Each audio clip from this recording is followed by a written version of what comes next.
Business now. Stock markets in the United States and Asia saw gains as investors really digest the results of the US election. That despite an expected blue wave of Democratic wins failing to materialise. Let's talk about it a bit more. We're going to speak to our business editor, Stephen Carroll, who joins us now. Stephen, traders, they're adjusting their expectations, aren't they, really, as the results come in? I mean, what does it actually mean for the markets?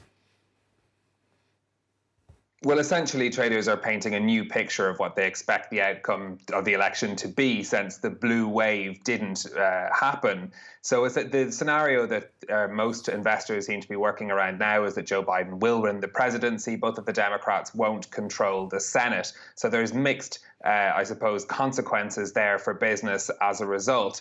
Despite the uncertainty that still exists over those results, of course, as votes are still being counted, we are seeing gains on the markets as a result. Europe, for example, opening up today again after seeing strong gains in trading on Wednesday as well. The Paris stock market, the CAC 40, up by almost 1% at the start of trading. Strong gains too in Frankfurt. London up by about 0.5% at the opening of trade, and that reflects the picture that we saw in Asia in trading earlier as well, where we had strong gains on the Nikkei in Tokyo up over 1%, the Hang Seng in Hong Kong and the Kospi in Seoul both up over 2% in trading as well. And essentially how markets are interpreting this scenario they're now painting of how they see, or how they're betting the outcome will come, was that Joe Biden will be able to implement some of his program. You know, the markets very encouraging of things like more stimulus spending, an investment that Joe Biden had promised. That's good news for the markets. But perhaps the things they were more worried about, like tax increases for corporations. Joe Biden wants to increase the top rate of corporate tax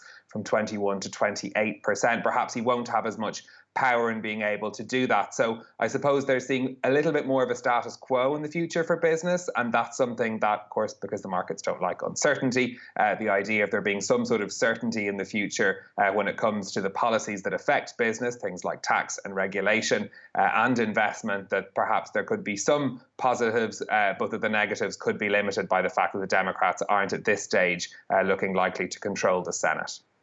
Stephen, there are some industries, aren't there, in particular, that could really be affected by Joe Biden becoming president. I mean, what could it actually mean for them? Well, and it's being played out actually in the stock markets as well. If we look at technology, for example, we know that there are Democrats who want to introduce stricter regulation on big tech companies to temper their dominance in their sectors.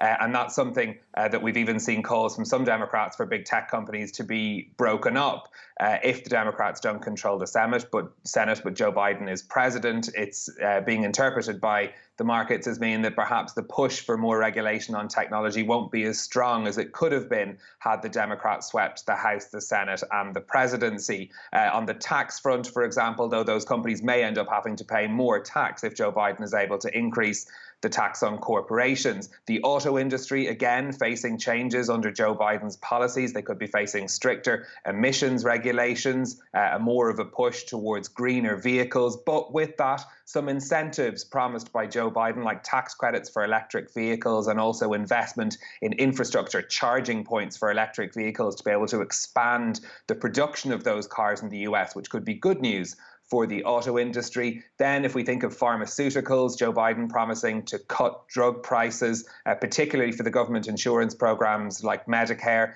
That could be bad news for the pharmaceutical industry. The Congressional Budget Office estimated it could cost the industry $300 billion by 2029 if drug prices are driven down. But on the upside, Joe Biden wants to introduce this public health insurance option, and that could mean that more people are able to afford drugs, which could mean more business for those companies as well. So there are lots of scenarios that industries out there are trying to work out as to how the outcome of the election could affect them. Of course, we're still in a situation where everything could still change. And if we do see a big change away from the scenario that markets are expecting, we could expect to see a lot more volatility as well. Stephen, thanks very much. Stephen Carroll, our business editor there, joining us working from home due to the COVID restrictions, of course. Lauren Besticker's joining us here on set now. He's going to have a look at the newspapers for